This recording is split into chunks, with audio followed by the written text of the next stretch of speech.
Hola amigas y amigos, espero que estéis muy bien. En los últimos años han sido estrenados o están en su fase final ampliaciones de museos que, por su llamativa arquitectura y contrastes, suscitan todo tipo de comentarios.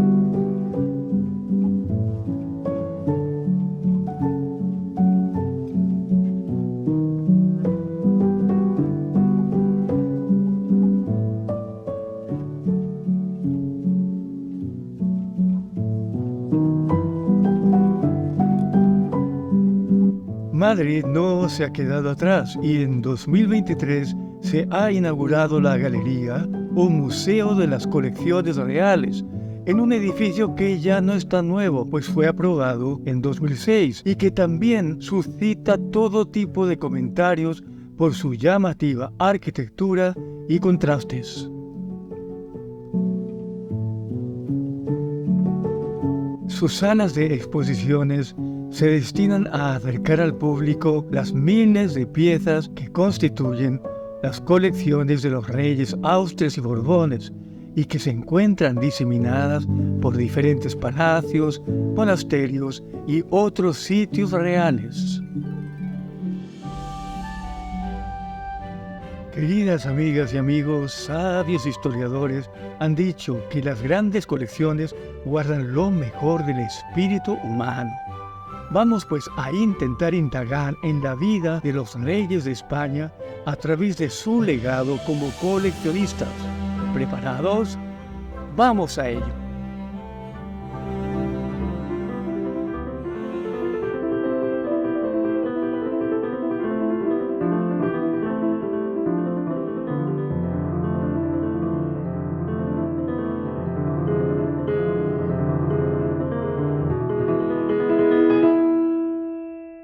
La Galería de las Colecciones Reales está aledaña al Palacio Real y la Catedral de la Almudena.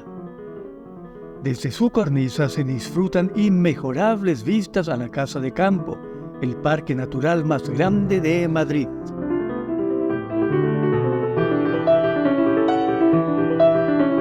El austero acceso a la galería se transforma en una agradable sorpresa cuando entramos al amplio hall recibidor y zona de consignas. Los visitantes bajan por unas macizas rampas de hormigón y granito.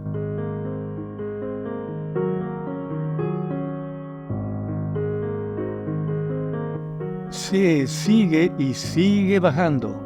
Algunos sienten que descienden a los infiernos en lugar de a un paraíso artístico. Por suerte, las imágenes en los descansillos disminuyen la monotonía de la interminable bajada.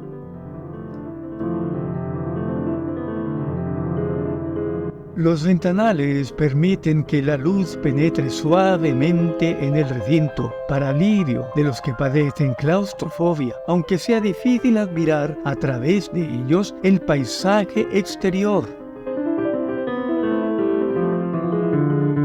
Y seguimos bajando.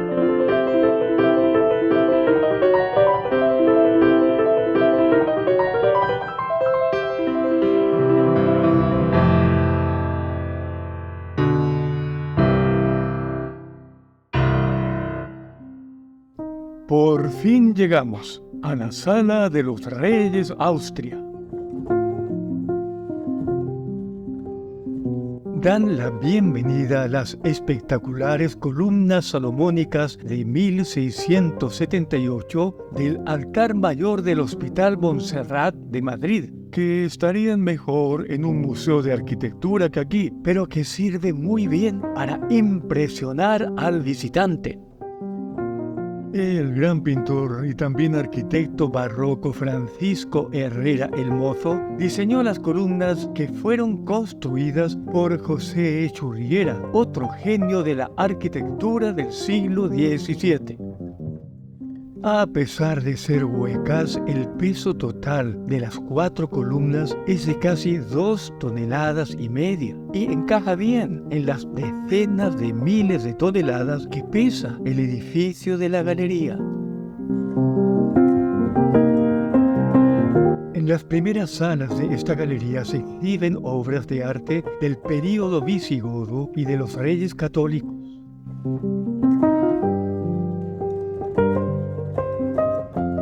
Esta cruz votiva es una valiosa joya de los siglos 7 y 8 después de Cristo, en los cuales existió en Guarzar, Toledo, un grandioso monasterio y palacio visigodo. Su sencilla manufactura de oro laminado con acople de zafiros y perlas testimonia las técnicas de orfebrería católica visigoda.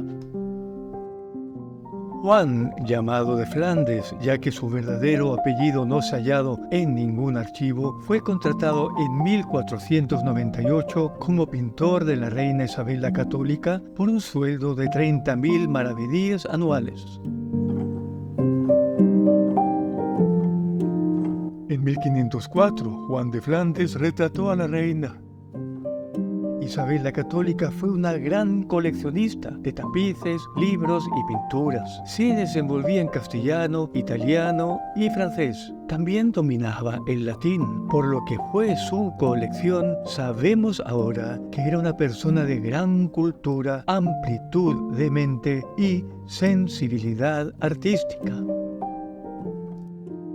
Entre 1496 y 1504, Juan de Flandes, con la colaboración de Miguel Cito, pintor flamenco de Fernando el Católico, pintó para la reina Isabel una serie de 46 miniaturas sobre la vida de Cristo, de las que Patrimonio Nacional conserva 15 con el nombre de Políptico de Isabel la Católica.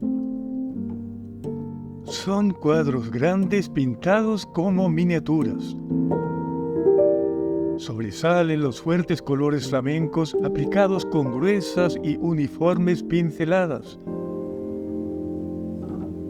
Los rostros son muy expresivos. El paisaje mediterráneo y las preciosas escenificaciones compensan totalmente algunos fallos en el dibujo de las manos y anatomía.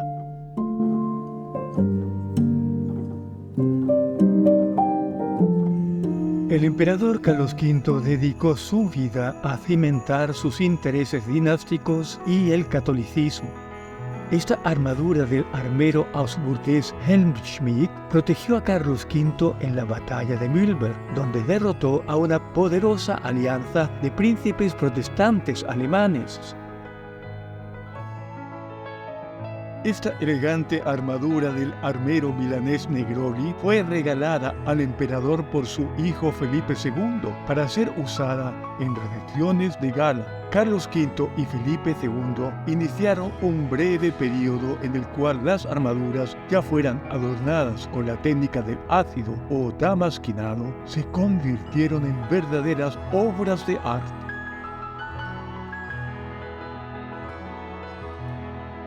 Durante su retiro en el monasterio de Yuste, Carlos V, acompañado por el ingeniero y relojero Juanelo Turriano, reunió una variada colección de libros, relojes, algunos que reparaba gustosamente, e instrumentos científicos, incluso piedras y minerales supuestamente nigrománticos. Esto demuestra que el primer rey Austria de España no solo fue el más poderoso señor de la guerra, sino que además un auténtico príncipe del Renacimiento interesado por todas las manifestaciones culturales y artísticas de su época. El rey Felipe II superó a su padre Carlos como mecenas y coleccionista. En su legado concilió el espíritu de la Contrarreforma con la más importante y variada colección de pinturas, armaduras de gala y libros del siglo XVI. Podría comparársela con su bisabuela Isabel la Católica, muy religioso pero también amplio de ideas, gran cultura y de una superior sensibilidad artística.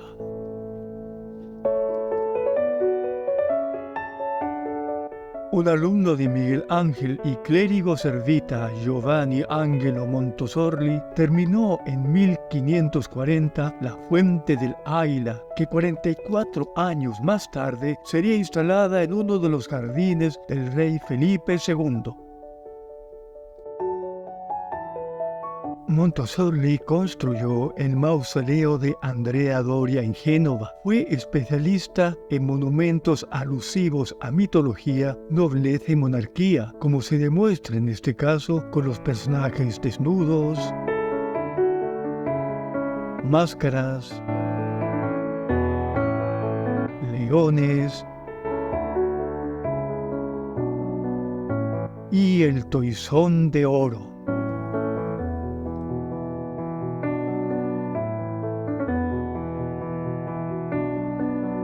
La creación de maravillosos tapices de hilos de oro y plata, seda y lana coincidieron con el reinado de Felipe II.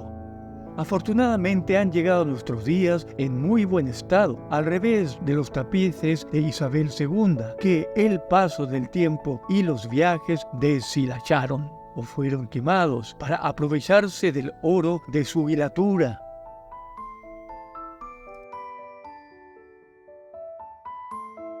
Uno de mis favoritos es esta arca de Noé por el simbolismo que entraña. Noé recibe el encargo de Jehová de salvar a las especies de la tierra con el propósito de iniciar después una nueva época mejor. El autor Miguel Cocchi fue un reputado cartonista y un pintor altamente estimado por el rey Felipe II debido a su estilo de influencias flamencas y romanas. Poco podemos contar de la faceta de coleccionistas del rey Felipe III y su prima y esposa Margarita de Austria. Fueron dos reyes cuya devoción católica les llevó a sobreponer iniciativas religiosas a sus deberes de Estado. Tal dejadez provocó un serio debilitamiento del otrora poderoso imperio español. Durante el reinado de Felipe III, en 1605, se publicó por primera vez El Quijote de la Mancha en la imprenta de Juan de la Cuesta y costeada por el librero Francisco de Robles. La mala calidad de la impresión, erratas y errores ortográficos no impidieron el fulgurante éxito de las andanzas del caballero de la triste figura. Este minucioso cuadro del pintor y arquero real Paolo van Mullen, por el que recibió el pago de 120 ducados, describe el intercambio de la princesa Isabel de Borbón en la barcaza de la derecha y Ana de Austria en la barcaza de la izquierda, que serán entregadas en matrimonio respectivamente a los jóvenes príncipes Felipe IV de España y al futuro Luis XIII de Francia. Fijándonos en ambas orillas, vemos cuán diferente era la moda en España y Francia. El rey Felipe IV, todo lo contrario que su padre, fue un eximio coleccionista de obras de arte de la pintura, arte religioso y mujeres. Fue el monarca español que más hijos tuvo, entre legítimos e ilegítimos. Juan José de Austria, retratado en 1648 en Nápoles por el excelso pintor barroco José de Rivera, fue un hijo legítimo que el rey Felipe IV tuvo con la más famosa actriz de la época, María Calderón.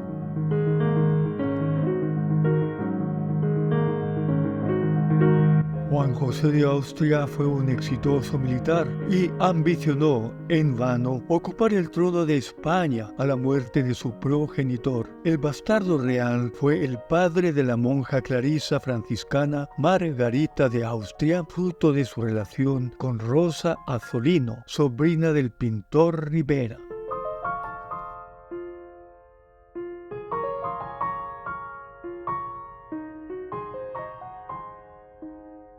Este modelo en bronce de la Fuente de Cuatro Ríos de Bernini fue un regalo diplomático que adornaba el despacho del rey Felipe IV.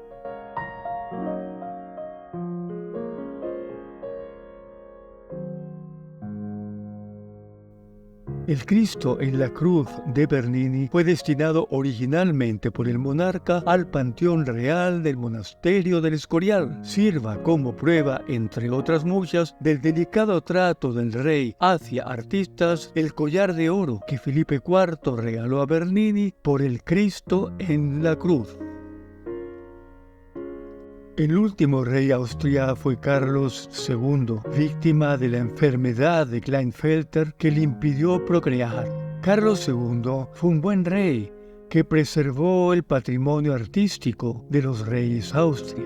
Muchas obras de este pabellón se pueden admirar hoy gracias a él. Esta relativamente apacible escultura de la gran artista apodada La Roldana revela su procedencia de Andalucía, donde las representaciones religiosas de esta índole eran menos dramáticas. No obstante, el arcángel San Miguel venciendo al demonio posee un encomiable equilibrio, movimiento y expresividad.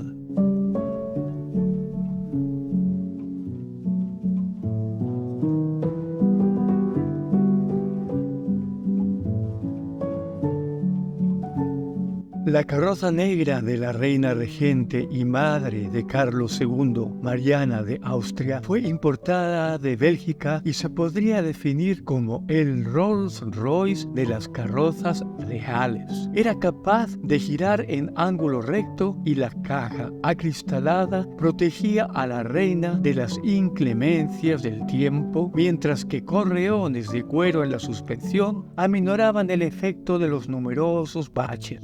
Por otro lado, el color negro era como un fúnebre presagio del fin de la dinastía Austria en España.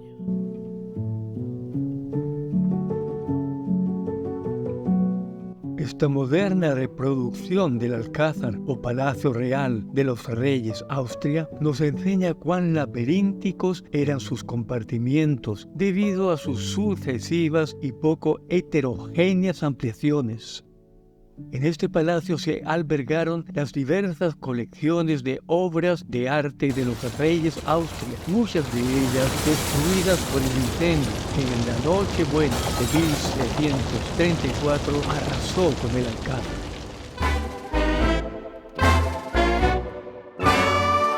Amigas y amigos, en efecto, las maravillosas pinturas, esculturas, tapices, vestimentas, armaduras y joyas que pertenecieron a los reyes Austria muestran que su gusto refinado provenía de una vasta cultura e interés por toda clase de arte que realzara cualidades humanas. Lamentablemente, esto no influyó en sus capacidades para gobernar. Espero que les haya interesado este vídeo y les emplazo al siguiente, donde comentaremos la también soberbia colección de los reyes Borbones de España. Hasta entonces, y pásenlo bien.